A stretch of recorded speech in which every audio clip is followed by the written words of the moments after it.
Hello and good morning to everybody. Thank you all for joining.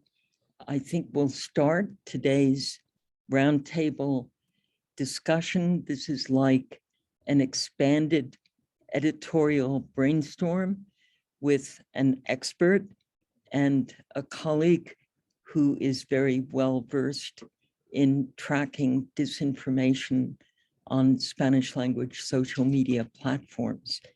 I'm Sandy, as you know, and what gave rise to this morning's briefing or seminar was an initiative that we were asked to coordinate to try to identify the most dangerous myths,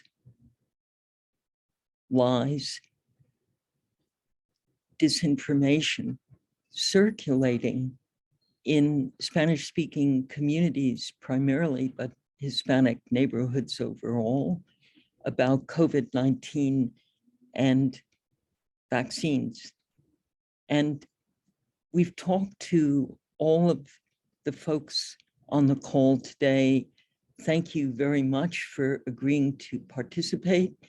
As you know, this is a fellowship where we are expected to produce and publish or air at least one segment or story that really lays bare and describes not just the misinformation, the disinformation, the myth, but also perhaps its impact, why it's a hazard to the health and well-being of our communities that these stories are circulating.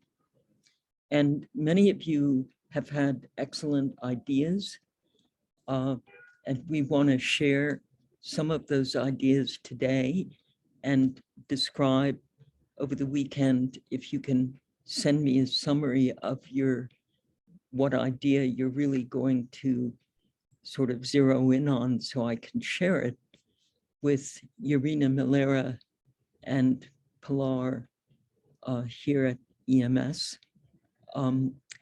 We have 2 to 3 weeks to produce this. And we thought it would be really helpful to hear first from Pilar Marrero and her experiences tracking disinformation, and then from Cameron Hickey, who really for the last 2 years has been our excellent resource on covering disinformation. How do we do this in a way that doesn't exaggerate it, sensationalize it, and wind up getting more people aware of it and possibly even believing it?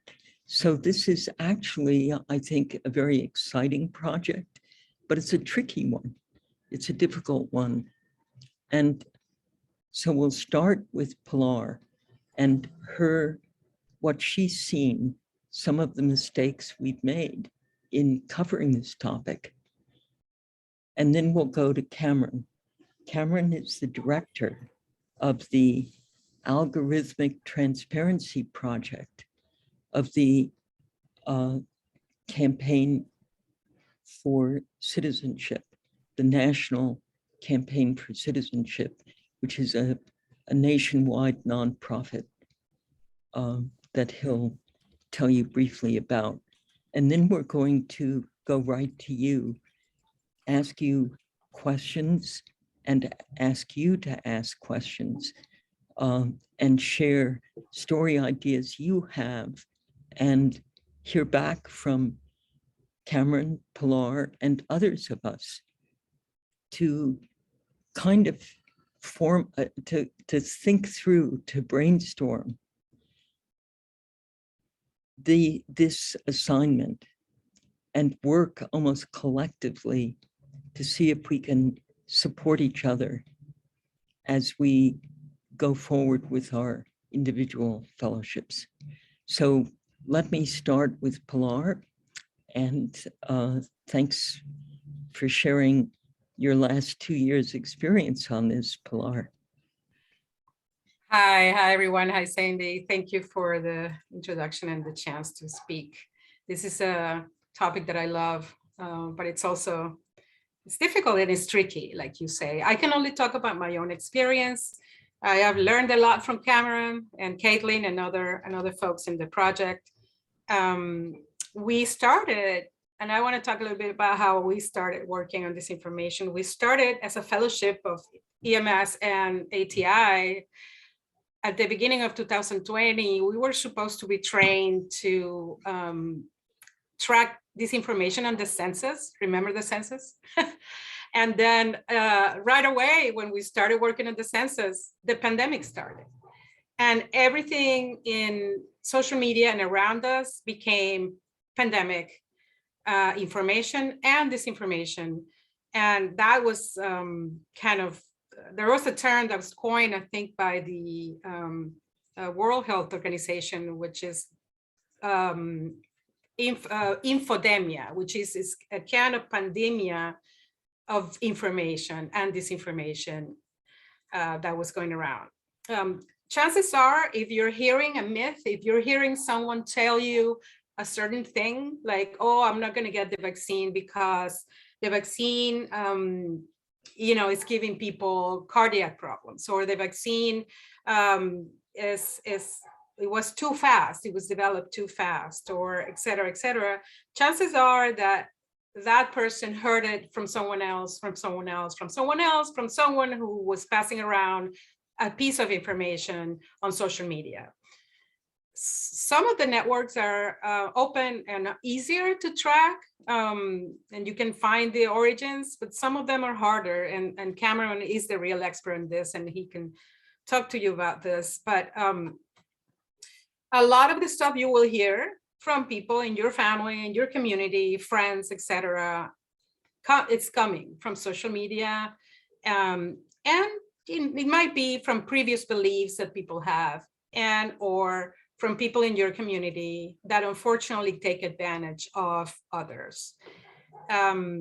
So, there was a lot that we heard right away at the beginning, and some of these myths are still around us. They still exist. There are people who still believe COVID doesn't exist. There are people who still believe COVID is just like the flu, and there are people who still, have even expanded their belief that vaccines are harmful, and some of them were anti-vax before this even happened. So this disinformation only grew over the last 2 years. And, when we cover an issue, for example, I covered immigration for a long time, there was a lot of disinformation facts reported all the time and talked about all the time on social media and regular media about immigration. And the same thing happened with COVID. The media tried fact-checking some of these, but over these last 2 years, we realized that there were channels that were producing this stuff 24/7. And there are, some of these myths are really sticky. They stick in people's minds. So what can we do about it? And what shouldn't we do? I mean, what are the things that we shouldn't do? Yes, we can fact check. We can contextualize. We can share facts. However, just like it happened with other issues like immigration, where a lot of lies and myths were spread by people with a certain agenda, the same thing happens here. Although some of the disinformation is not intentional, some people might share things that they really truly believe. For example, people who are in the natural medicine environment, in the yoga environment, they believe that everything can be addressed by natural remedies. There was a lot of this all throughout the pandemic. And those folks sometimes tend to be anti-vaccine because they say, hey, I can take care of my body with vitamins. And then you had all these different supposed remedies come up, right? Like the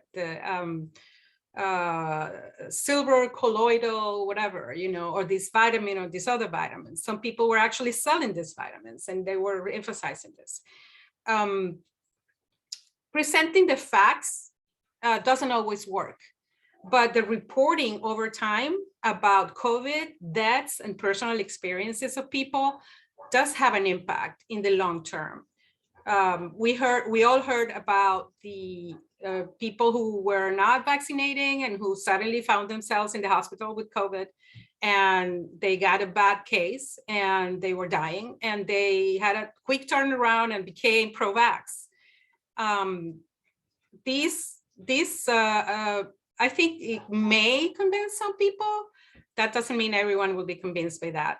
Some people just don't believe anything media says. And that is just reinforced by social media and by these parallel spaces where people talk about, having your own beliefs and having your own ideas.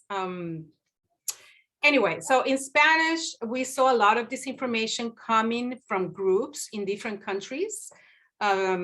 There were lots of different iterations of groups like Médicos por la Verdad, Médicos por la Verdad in Mexico, Médicos por la Verdad in España, in Argentina, and many other countries. You have these groups of renegade doctors who were, challenging all these scientifically proven facts.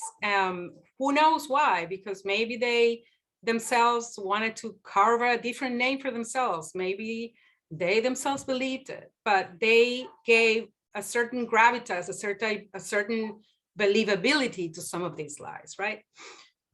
Also, we saw a lot of disinformation being produced by the confusion over government decisions. Sometimes our government didn't know how to handle things because the virus was new. So you don't use masks, use the mask. Now use this type of mask. You have to take into account that this is a new virus, and some of the information is going to change over time, and some of the science is going to change over time. For this fellowship, I'm going to participate as well, and I'm going to write a piece about some of the things that are actually half true or mostly true are the hardest myths to combat. The vaccine was developed too quickly. It is true that the vaccine was developed quickly, but because it was a new virus, but the technology to develop the vaccine already existed and was being tested for many years.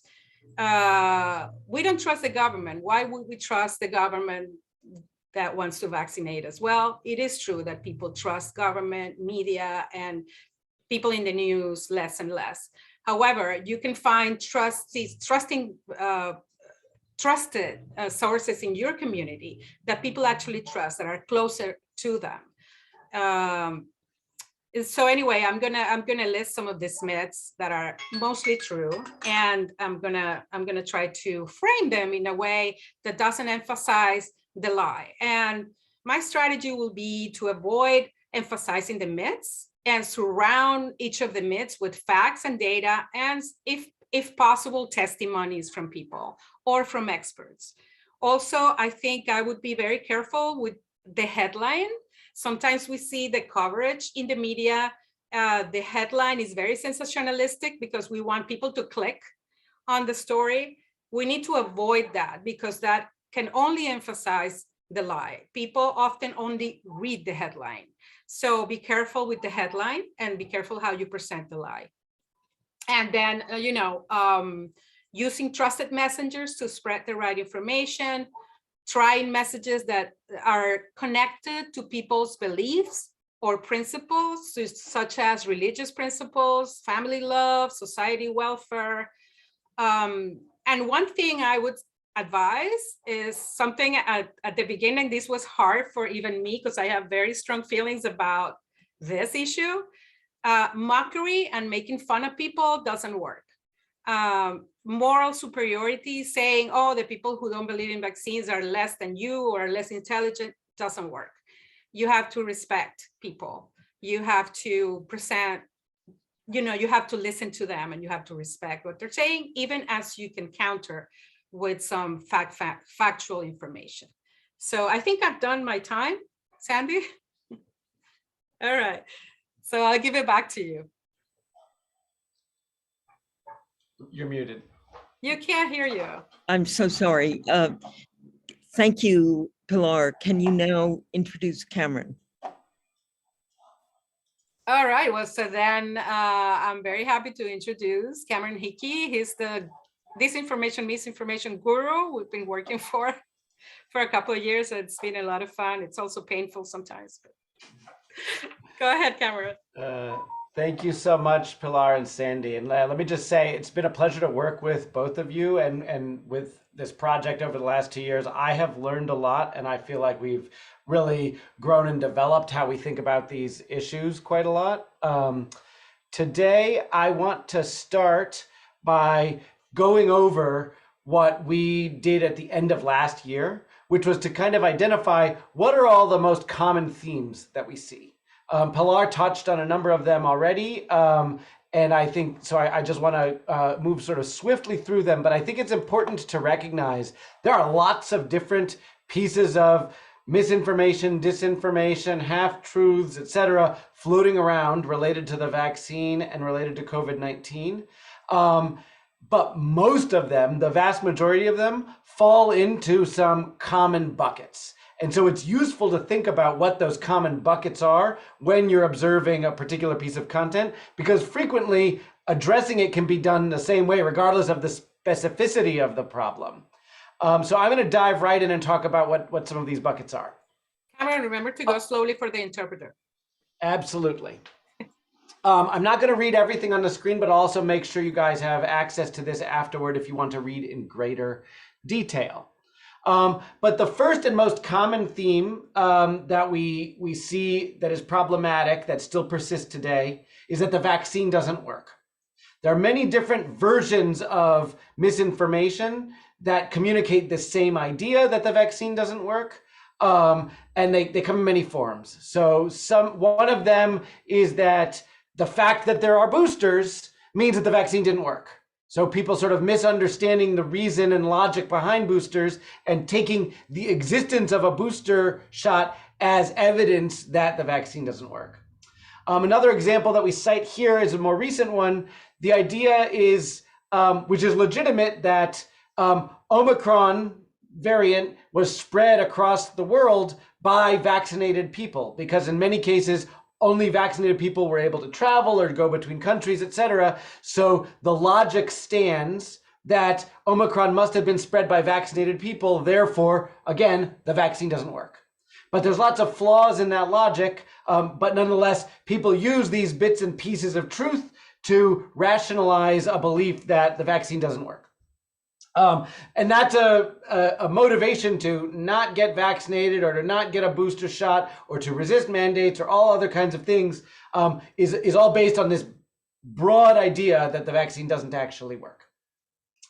The next theme, and this is probably the one that has been persisting since long before the vaccine itself appeared, and for a lot of people in the anti-vaccine community is the most significant one, is that the vaccine is dangerous.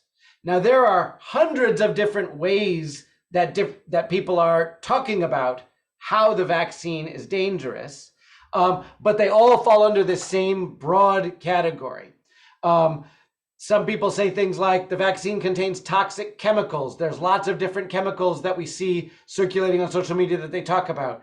Graphene or tromethamine or having microchips inside of it, all these different things that they think make it actually dangerous. Or there's little bits of risks associated with the vaccine that people talk about, such as the risks of heart attack and stroke, or paralysis, such as the Guillain-Barré syndrome. All different kinds of examples that people have seen individually, or are maybe a very rare side effect that people amplify to say, this is a problem. The most common way that we see the theme of the vaccine being dangerous shared on social media is through personal anecdotes. Someone records a video and they say, I got the vaccine and now this is happening to me. But those are not things that we can actually verify. And one individual's experience doesn't translate into something that's true across the board for the vaccine. But because you can't verify them, you can't debunk them, and they're personal stories, which are incredibly powerful, that is a very potent way of expressing the idea that the vaccine is dangerous.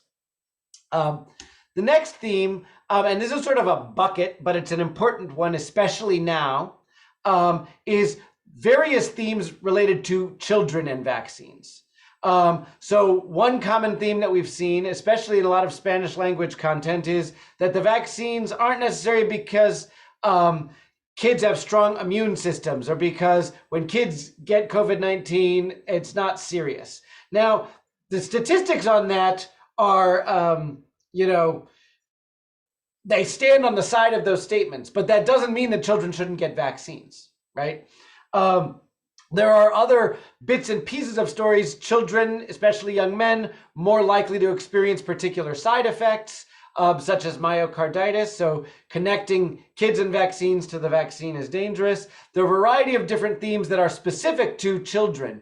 And we think about them as a one big issue, because what talking about the vaccines in children does is it reinforces fear and anxiety that parents have, right? Parents always have anxiety about what they do for their children, how they treat their children, how they protect their children and keep them safe. And so anytime concerns are escalated about kids and vaccines, they're playing on that particular fear. This is a very specific theme, and in a sense is a subset of the vaccine isn't safe, but it's a particular idea, which is that the vaccine causes what here is referred to as vaccine-acquired immune deficiency syndrome, which isn't even a real thing. But the idea is really what's important here, that by taking the vaccine, you are reducing the effectiveness of your own immune system. So not that the vaccine itself will make you sick, but instead that the vaccine is adversely impacting your immune system, and so other things are more likely to make you sick. This is a little bit more obscure of a theme, but it is a broad one, because lots of people will think the vaccine made it so that this other problem in my life happened, right? I got the vaccine and now I was more susceptible to the flu or HIV or getting cancer, who knows? So there's a lot of content that circulates around how this thing that the vaccine is designed to do may have this other side effect that's not directly related to COVID or the vaccine, but that is still something I'm frustrated about. Another key theme, and I'm sure this is familiar to all of you if you've been paying attention to the news recently, is that vaccine requirements unreasonably violate our liberty. And so these come in lots of different ways. There's lots of bits and pieces of articles, news stories, memes, about this idea, but basically saying mandates to get a vaccine are unconstitutional. Mandates violate something called the Nuremberg Code, which is something from World War II that suggests that you're not that is unethical to experiment on people. The idea that vaccine passports, or the requirement that we use vaccine passports, violate our privacy, and many more. There are lots of examples of how people are resistant, not to the vaccine because it's dangerous, not to the vaccine because it doesn't work, but because they don't want to be required or obligated to do it. We've seen lots of stories of people quitting their jobs. Most recently, we've seen this massive protest in Canada related to this. We may see similar protests here in the United States, all around a resistance to violations of our liberty, which in and of itself is not true or false, right? It's subjective whether or not a person feels that vaccine requirements violate their liberty, but the content that people are sharing frequently verges into different forms of mis and disinformation to reinforce why it's a problem to have mandates. There are many conspiracy theories, and when we think about conspiracy theories, these are false and outlandish claims, usually that blame someone in particular or create some ulterior motive, some other reason or motivation for why COVID exists or why the vaccine exists, right? So these are things like alleging that COVID was invented in China and that the vaccine itself, that the disease itself is a bioweapon, or that the vaccine is a bioweapon, or that the reason why we keep having to get booster shots and there are new variants is because the companies that make the vaccines want to make more money. Now, I'm not going to claim that the companies that make vaccines don't want to make more money. They're companies, they definitely do. But to imply that new variants are appearing and that's actually their fault because they're trying to make more money, that's where the mis and disinformation lies. Other things more obscure again, like the vaccine contains microchips, Bill Gates, I don't really need to say anything other than his name, but there are these various conspiracy theories, and laced within lots of different types of mis and disinformation are examples of those conspiracy theories. And I think lastly, there's just two more here. One is that there's alternative treatments out there like ivermectin, which people have talked about a lot, and that those treatments are being suppressed. There are lots of examples of different treatments that people think are good, but are not popular or that the CDC is not recommending. And so anytime we hear about alternative treatments, there's a risk. And finally, I pull this one out separately, even though it's connected to a few of the others. And it is specifically about data related to the adverse effects of the vaccine. There is a database that the CDC operates called VAERS, V-A-E-R-S. And in this database, reports of negative consequences people have had after getting the vaccine are reported. Many people who are opposed to the vaccine cherry pick bits and pieces of this data and share it to make claims that the vaccine is incredibly dangerous. The data itself is maintained by the United States government. And so it comes with a sort of veneer of high quality reputation, right? It comes from an authority.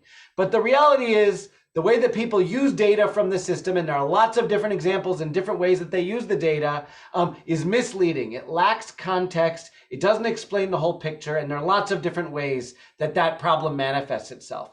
But I would say basically any story that references this database, any post where people are talking about it and using it as a justification is likely laced with misinformation or some lack of context. And so we draw it out specifically because it's a key source of problematic content. So what do? What's the advice?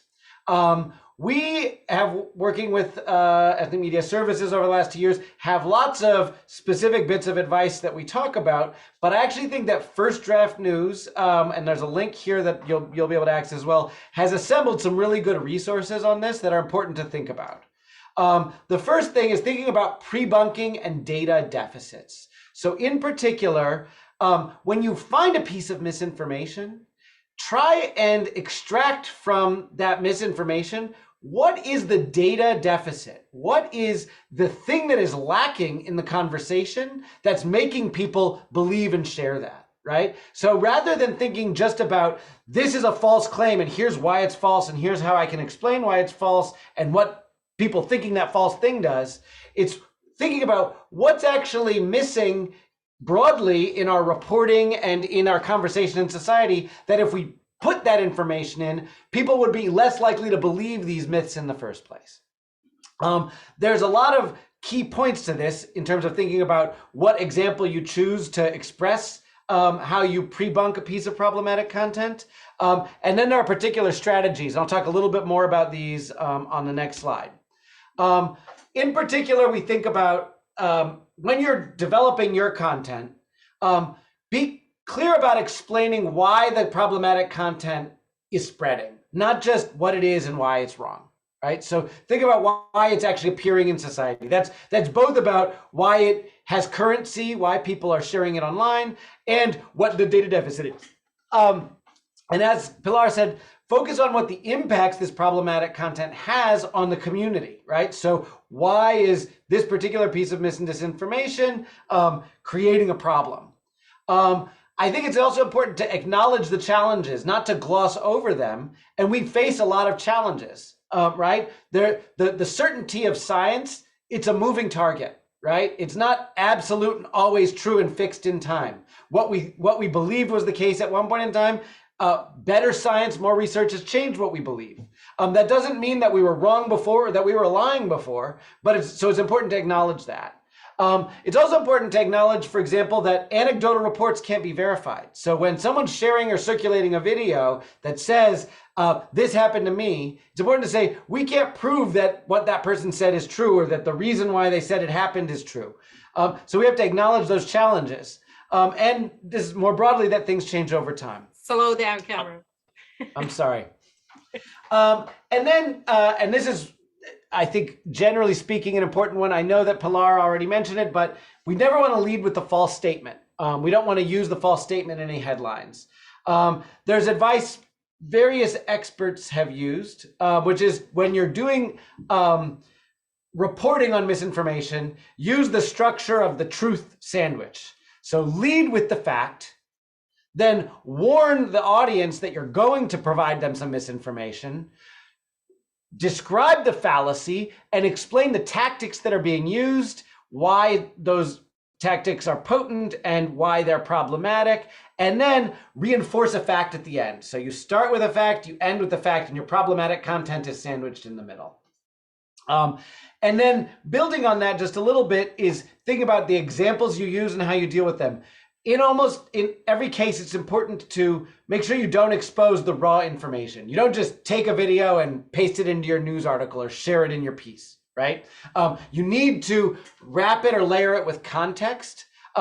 Frequently that involves blurring or removing the sources, right? So if you say some powerful or some prominent source on YouTube has been sharing these narratives, you don't necessarily want to point to that source so that all the viewers or readers then go and Google that source and start reading the other things on their site, right? So you don't have to mention them by name, or you don't have to reference them specifically or show their logos and their URLs.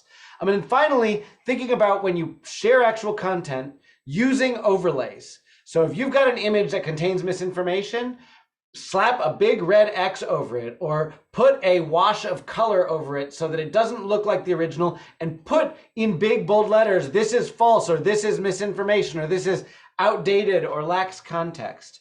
Put whatever warnings embedded right into the piece of content so that there's no chance that anyone could ever take that content and share it again from your reporting and have it be something that could still be misleading. That's all that I wanted to talk about today. So I'll certainly pause and if there are any questions, but I'll let you guys dive into the rest of the exercise. Thanks, Cam. Okay, great. Thank you, both of you. One question I would like to lead off with, and then call on some of our media who've already identified stories they want to do and hear your advice. Most of us are going to be doing storytelling that is anthropological.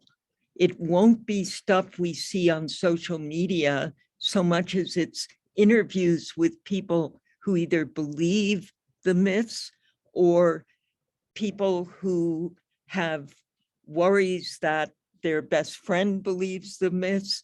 In other words, our man on the street interviews, stories that we hear young people are passing around.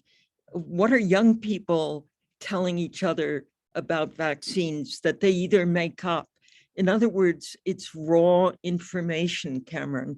It's more real reporting from the inside out, as well as I think some of us may want to do the social media sort of monitoring or examples, but most of us are doing this as a kind of raw reporting about the stories circulating in our communities. And so that's where we would love to give you some examples and hear your advice and Pilar's advice.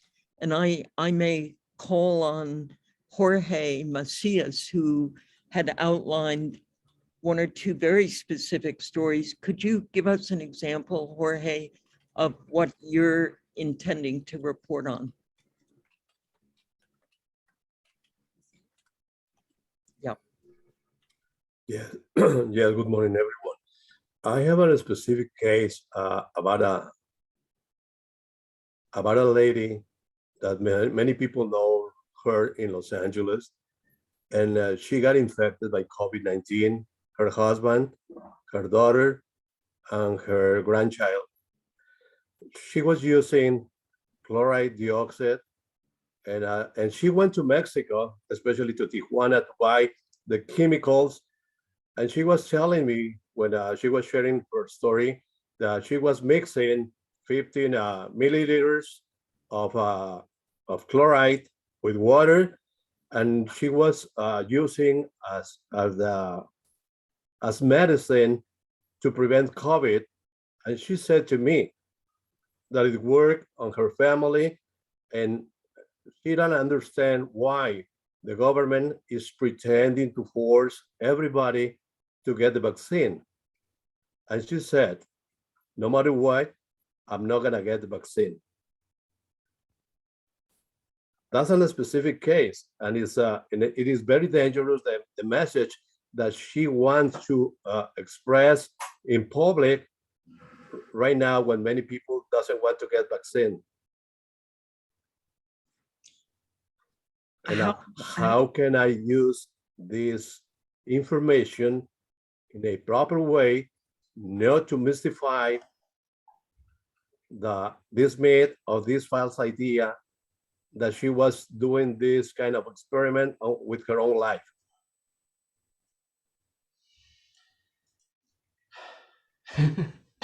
This is a really challenging one. Well, they're all really challenging. So I think that my starting point would be to talk about the facts of chlorine dioxide, to explain to people what it is, right? This is bleach, essentially, right? It's bleach, or it's, I mean, chloride, it's the stuff that we put into pools and hot tubs or whatever, right? That's what that substance is. And it's not a medicine, and significant amount of research has been done that tells us that this is a dangerous, potentially lethal poison, right? And I think that the other side that's really important to start out with is, so many of these fall back on correlation is not causation. So because she took this substance and got COVID and then got better or didn't get sick, doesn't mean that happened because she took that substance. Lots of people get COVID and get better. We spent almost a year without a vaccine, and while many people died, most of them didn't die. And so we know that the human body's immune system can recover and fight off this infection. Therefore, we can't accept that because one woman who isn't a medical researcher says this happened, it does not mean that it's true. I think that it's important to remind people about how we have gotten to the point we've gotten to with our medical system, which is through rigorous testing and scientific analysis, right? We base our decision on statistics. So, Jorge, thank you for starting us off, and Cameron, thank you for. One more question, please. Okay. Please. Okay. Okay, but how can you tell this person that she is totally incorrect when she started studying, and she was working in a pharmacy in Mexico? She was working in laboratories, and how you can tell her that she's totally wrong because she said this worked for me, for my husband, my daughter, and my grandson. You are unlikely to convince this lady. She sounds like a hard case, but you can share, this is my opinion, you can share the correct information, the studies about, I just Googled and found a particular story that said the chlorine dioxide was very popular in Latin America during the COVID-19. And it talks about, the actual, what the actual chlorine dioxide is and how dangerous it is. So you might want to just address your article to other people who may have heard about it, and surround it with experts telling Thank you you. why this is not a good idea. That's very good. Alexis asks Jorge if this woman is a community influencer. Is she somebody very prominent?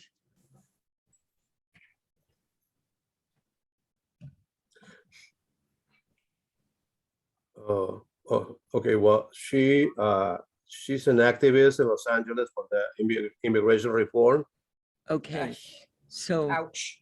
ouch. Okay, that's let me.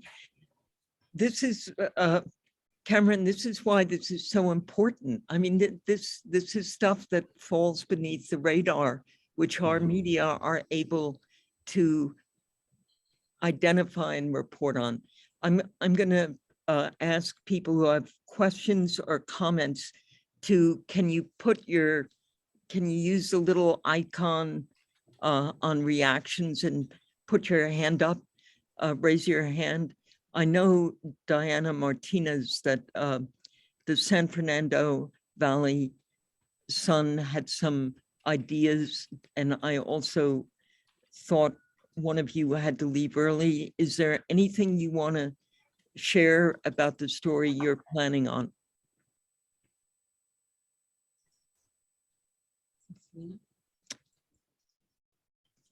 Diana Martinez. Maybe Diana had to leave. Okay. Juan Esparza, anything you're thinking about doing for your project that you want to share?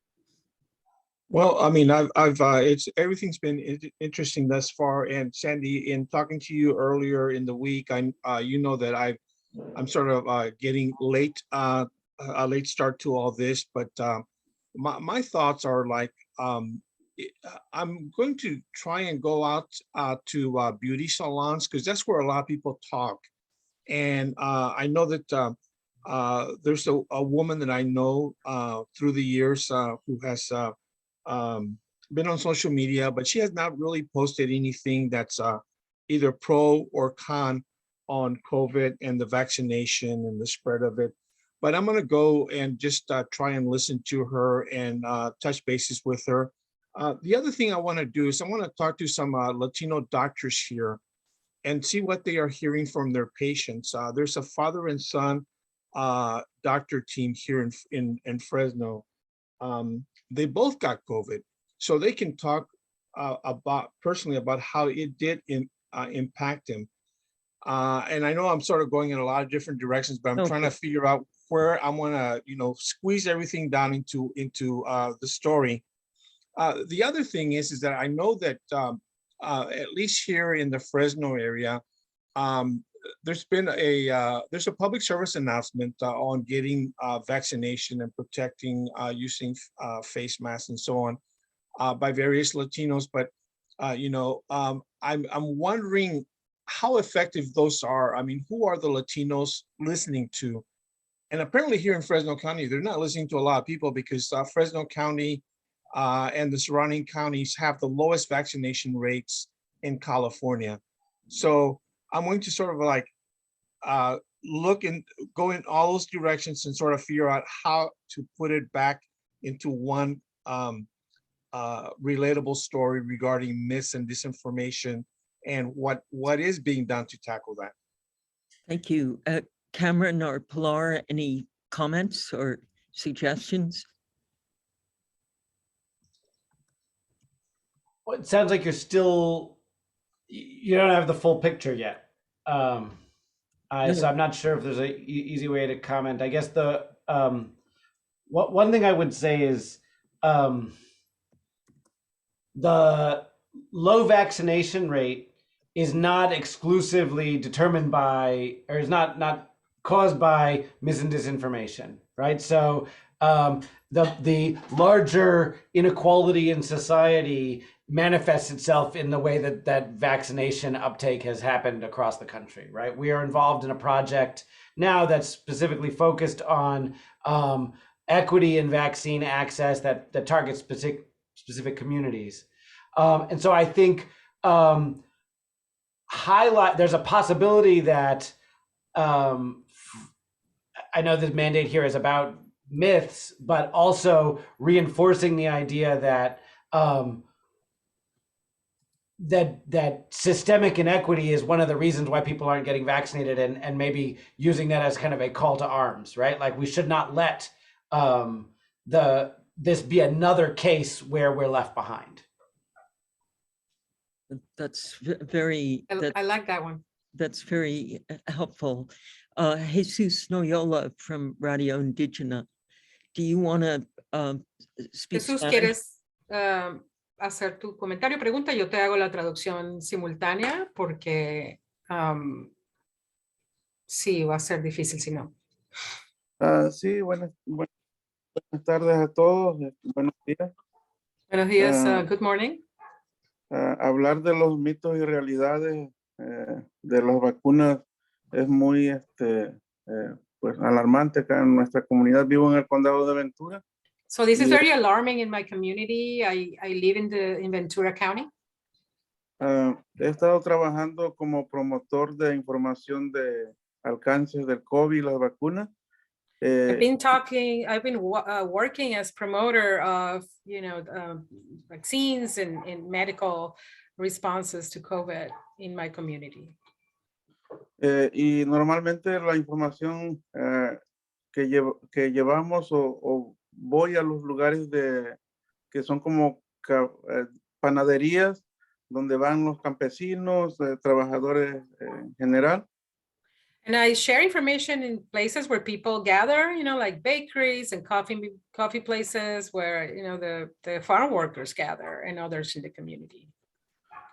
Y lo que escucho acerca de las vacunas,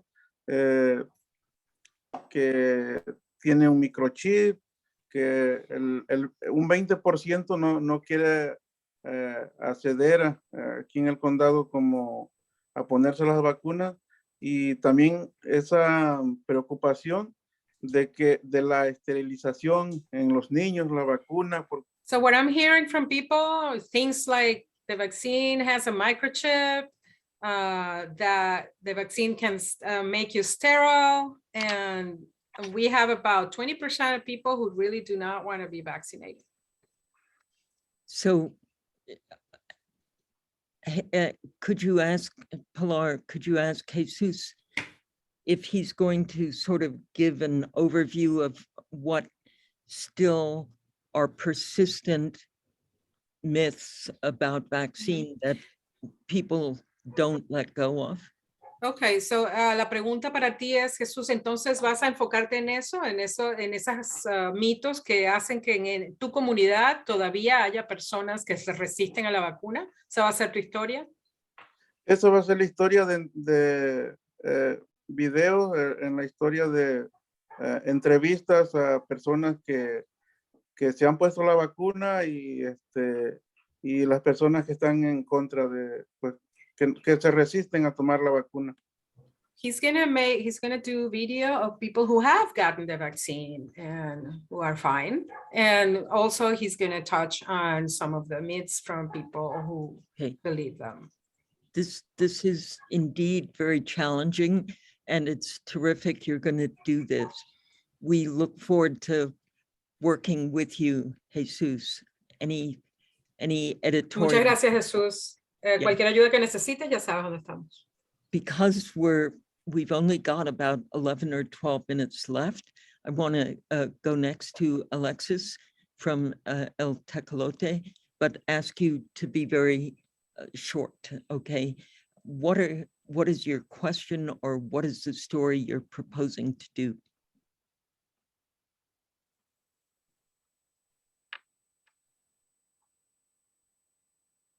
Yeah, thank you. So I think what it has to be is intergenerational, and almost use like these tactics that whoever it is behind this spread of disinformation use their tactics. So I think one of the things that we have to relate to is people here. We're really lucky that Calle 24 and the Latino Task Force, we're based in San Francisco's Mission District.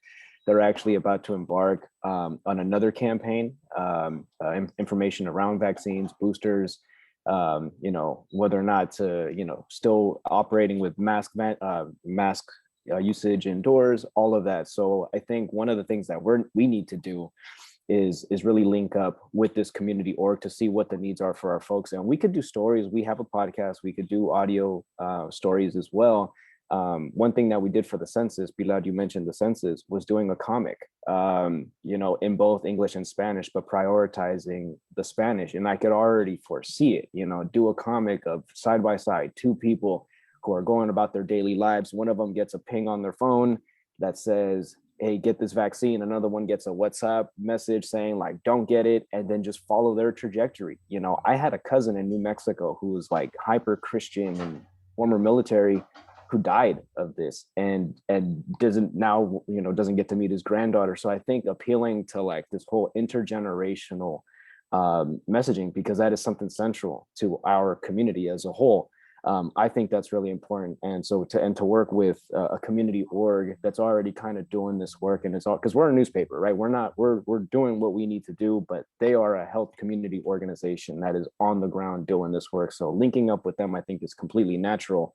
And now it's just about us figuring out what medium it's going to be. We can do a written story, and we've done written stories, but I feel like that does not get the messaging across. I think either something visual, multimedia, whether it be maybe an audio segment, a minute audio piece with some photos or video, a comic works. And again, really being strategic in amplifying this through these very same channels where this spread of disinformation happens. And I mean like WhatsApp channels, like send this stuff out like that. And Jesus, real quick, compartí un link en el chat sobre un video que hicimos en el año pasado. Entrevistamos a una mujer maya aquí en San Francisco. Y pues este video fue en español, pero al final ella tradució todo su reportaje en la lengua maya. Y eso fue para otra vez elevar la importancia de ser vacunada entre una específica comunidad aquí en San Francisco. Entonces, no sé si eso lo pongo ahí para un ejemplo. Sí. Y si tienes alguna pregunta, por favor, avísame. Great. Could Thank I just make one quick statement Please. In response? I think in particular the idea of using the tactics that we see others using is an important one, and it is a smart one. It's incredibly tricky to pull off responsibly, so it's more challenging than some other approaches, but I think it's really important. And I was thinking to something that Jesus said in particular, that sort of reminded me of it. When you have people who are believing in some of these like more outlandish ideas, like the vaccine will affect your fertility, or it contains microchips, and that those things, they come from a fear that someone's trying to harm you for their own benefit. And I will just share very personally, my wife is also a journalist at a major news outlet. And I learned today that America's Frontline Doctors is suing her news outlet. America's Frontline Doctors is a sort of group of doctors promoting mis and disinformation. And the key point here is that group, they're making millions of dollars convincing people the vaccines don't work and instead you should use ivermectin. So really talking about the fact that these misinformation myths that you believe, in some cases, people are sharing them actively because they're profiting off of them. They're exploiting you. So when you think you're avoiding the big drug companies exploiting you, you're really just getting victimized by some of these other scammers. And so really talking about that as a model, throwing back the idea, if you're scared about getting victimized, beware that these are really the people who are exploiting you. I wanted to add something also, and it is true. I mean, there is no myth that I've heard from people that is not coming from someplace or being spread by social media. But I think it's important to use emotion or principles. Latinos, we are emotional, and this is not a stereotype. I think culturally we are, very based in emotions and impulses, but we also are very family oriented. And I think those are messages that may help. You have to care about your family. If you don't vaccinate your child, nothing may happen to him, but he may infect abuela. They use very sticky messages based on emotion. We can respond with some emotion as well, I think. So Diana, are you on the call? Diana Martinez. Because you were just a moment ago. The reason I'm calling on you is that your folks had talked about wanting to take on a couple of priests who She were is on. promoting. Diana, do you want to mention the story that involves religiously sourced disinformation that you're planning to do? Somehow we've You have lost. to unmute her. I don't know if I've been trying.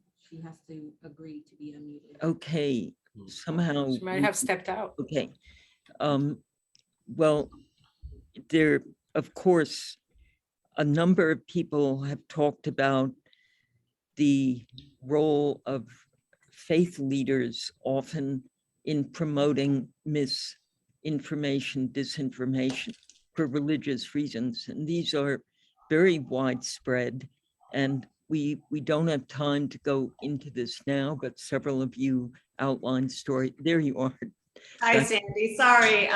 Just I have a son who called me and he never calls me, so I apologize. totally understood. I hope everything's okay.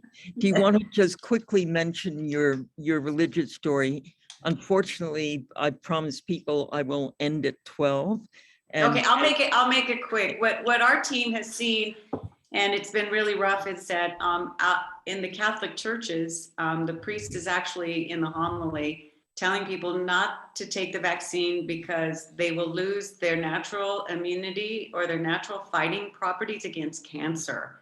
And if God is telling you not to take the vaccine, how do you fight that? I know the Archdiocese is supposedly doing something, but if you know Catholicism in the local churches, the priest is God on earth. So we probably will need to be in the witness protection plan afterwards, but we are definitely taking that on, and Diana and her team are ready to do it. So we'll keep you posted. But yes, that is something that we were, devastated to hear that was happening, because there's so many other, reasons why people aren't taking the vaccine. Okay, anything you want to say about that, Cameron? I would just say that is a incredibly dangerous situation, right? Because you've got someone who's in a position of power and in theory a trusted community leader. There are two sides to this. One is how you report on it. The other is how you actually try and address it. That one seems like one where you might want to try and find some person or group of people who might be willing to reach out to the priest directly, like someone who is more likely for the priest to trust, perhaps, than you or me. I don't know who, that would be someone who could listen to the concerns that they have, share their own insights. Like in a lot of cases, to Pilar's point earlier, there are some people you can't reach and you can't convince, and you have to, say that we're talking about society as a whole and not convincing individuals. But when someone has such a hold on their community in that way, it's probably worth the extra effort and figuring out who ought to be communicating with them, who's also in their community, that might, getting doctors or others to talk to them about it, who may not be aware that they're, doctors from that same community may not be aware that these are the things that the priest is saying. And Diana, this is a remarkable network right on today's call, because Selena Rodriguez works with a really fantastic priest in San Jose. It may be that you want to sort of go to a priest like the priest at Selena's church. Do you want to just say a last word, Selena? I'm thinking if we can share, if we can do a bit of collaboration on this to help each other out, it may be useful. Yes, thank you, Sandy. Yeah, I think it depends very much on the priest who is leading the church. Here in San Jose at Our Lady of Refuge, Father Hugo Rojas has been very, very active. In fact, I'll be publishing a story on the 24th, and he has been very active about vaccines, about tests. There has been testing almost every day, and he asked the community, I mean, I respect you, but it's important to get vaccinated. So he has been very, very active, and I think it depends very much on each church. And so I just wanted to emphasize on that. You will see on the story that I'm publishing how elders have felt very supported by the church. They trust the church. If the church, we have this idea, immigrants, when we come to the United States, we trust the church. That's the first place that we go to because we trust the church, and based on the experience in our countries, the countries that we come from. And if Father Hugo or if the church is offering me the vaccine, even though my grandkids are telling me that's bad, I'm going to take the vaccine. So that has been a very interesting situation that I have seen from the very beginning of the pandemic. So I think it depends on each priest, Right. Sandy. Thank you. But it's so valuable to take on the religious, the sources of misinformation that have religious roots, because those are really the deepest values. And there are other groups that are very, very conservative and are asking people not to get vaccinated. The biggest problem is evangelical churches. Yeah. Yes. So last word to Manuel Ortiz, and then I'm afraid I have to disappear because I have to be on another conference call. Manuel from Peninsula 360. Thank you, Sandy. Thank you, Pilar, and thank you, Cameron, and hi, everyone. We like to work in two ways. One will be the field, work in the field, like more digital storytelling, more anthropological approach. And the other will be digital data, like memes, track the digital data. We believe it's very important. How these data are created and distributed. Digital data is very important for our community. Like memes, I just received a meme saying that the vaccine work in 90% of the cases. The vaccine work in only 50%. Vaccine doesn't work. It doesn't work, you're gonna die, but you're gonna go to heaven. So this is the kind of information that we are receiving in on WhatsApp, on Facebook, and that's one of the way we like to approach. Thank you. I hate to tear myself away because this is what we're all about, is the journalism, the figuring out what stories we can tell that will be the most helpful, the most informative, where we're discovering things. And I am so delighted that we're able to take on this initiative and that all of you have agreed to do these fellowships. You can see we have access to some real expertise. Could you each just send 1 or 2 paragraphs, some of you already have, between now and Monday, so I can share them with Cameron and Pilar. And if you have questions, if you want editorial advice, if we can help provide support, we would love to do that. We also want to share these story ideas with Irina at the California Department of Public Health. So she has a sense of an overview of this remarkable collage of myths about COVID that are still out there and that are circulating and that are dangerous. So I want to thank Cameron so much for your excellent presentation. We will send the slides. Pilar, thank you so much for sharing and for agreeing to be a part of both of you. This is, I think, a very exciting collaborative initiative. Thanks to everyone for joining today. And I hate to turn now to more less journalistic and more administrative tasks. Thank you very much.